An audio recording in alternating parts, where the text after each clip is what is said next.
Hello again, this is Michael. I just do this for fun. I enjoy making these videos and I don't put ads on them. This is my DHK Maximus. It's an electric brushless vehicle. Purchased it almost 2 years ago.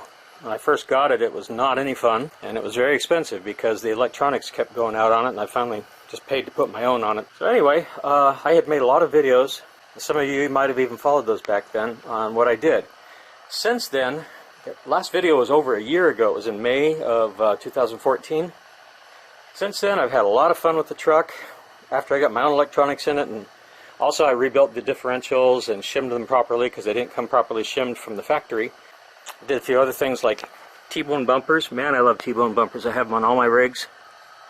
See, here's one. I actually added this one directly beneath the existing bumper on the truck, which gives me double protection. I really like the way that worked out. So this thing can take some pretty big hits and it doesn't hurt it any.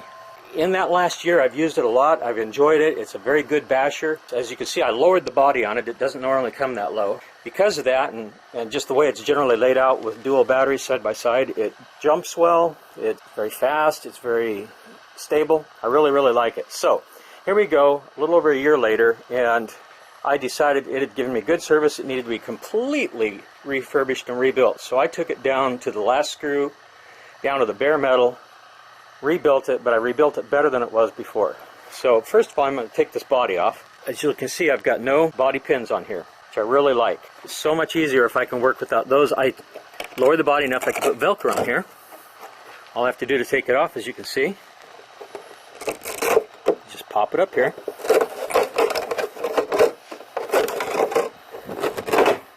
Set the body aside, and here we go.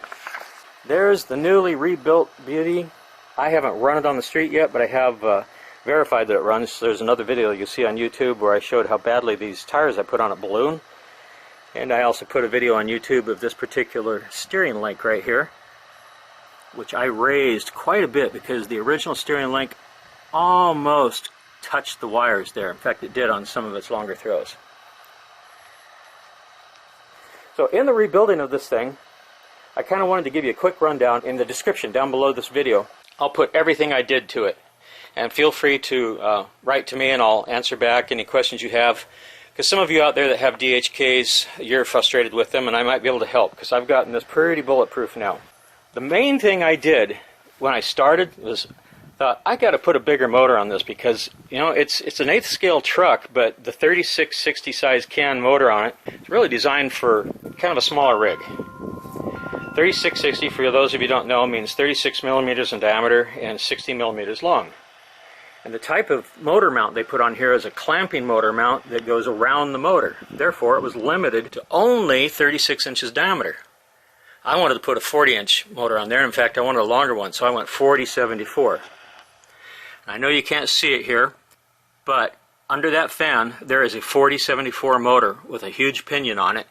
And I had to do some pretty serious cutting on the motor mount to get there. I didn't do videos of the rebuild because I'm just not that good with videos. So I'm better at writing. I've written up some forum articles or blogs, whatever you want to call them, with step-by-step pictures. And I'll put links of those down below when I get around to it. And you can follow the process. But once I got into doing the motor, I thought, man, there's so much more I want to do. So under that big old motor and that big old pinion, I decided to go with an upgraded servo. So I've got a Savox on here. And that's something that I really am kind of jazzed about. It was easy to do, inexpensive. Was I don't bend the front tower much, but I used to bend the back tower a lot. So I bought new shock towers, and then I cut down the existing shock towers, and I doubled them up. See if I can get the right light here. We'll try this front one. You should be able to see there that we've got 2 shock towers back to back. I sandwiched them together with JB weld and then squeezed them together with several screws and nuts. And the JB weld oozed out and I cleaned it off. So now these are completely, basically bonded dual shock towers. Man, are they tough. And then I rebuilt all the existing shocks. I used hardened shafts and I put 70 weight oil in them. Some of the other big things I did, I won't make this video too much longer now because I know it's boring because I'm not running the truck. So some of the other things I did were the differentials. I decided to buy the differential cases, so I've got aluminum differential cases, middle, front, and rear. Too bad you can't see them because they're pretty. So not only do these differentials look pretty, but they're very, very solid. The internal is extremely well built, made it easier to shim them.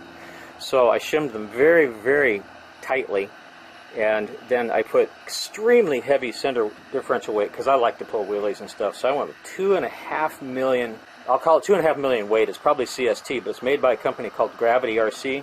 So the center has 2.5 million. I can still make it slip, but it's not going to slip much under normal conditions.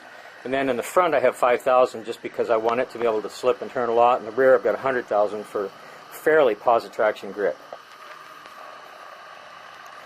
Also, I replaced, this thing comes standard with Phillips screws. Hate Phillips screws. So you can see all these here on the top. You can see them well enough in the focus. Those are all hex. On the bottom, all hex everywhere. And then while I've got it like this, I decided to put on the rear these aluminum lower A-arms. And I did that because the rear of the truck's pretty heavy. And I went through 2 or 3 different standard rear A-arms. None of them broke, but they all sagged after a while. So these won't sag. I am not normally a fan of aluminum A-arms, but in this case I think it was deserved. Notice on the front I didn't do it, but down below on the front, what I did do is all around I put aluminum bearing carriers and also aluminum C-hubs. And it makes a big difference. Holds the bearings very tight. Gives the truck very stable running. I've spun it up a few times, especially in the video to show how the tires go, and it's very, very smooth, much smoother than most of my other RCs. Anyway, that's long enough boring you on this for now. Like I said, down below I'll put all the other stuff I did to it. Those of you that have other DHK rigs, especially the Maximus that I'm familiar with, feel free to ask me questions, and I will post back. In fact, if you start a fairly regular discourse with me via YouTube, I'll probably just give you my email and we can discuss that way. And then if you start looking up the links that I post for how I rebuilt this thing, you'll get some pretty good ideas of things you can do for your own truck. So that was the whole purpose for this. I know a lot of people are frustrated with their DHK. I love mine. I'd like you to be able to love yours.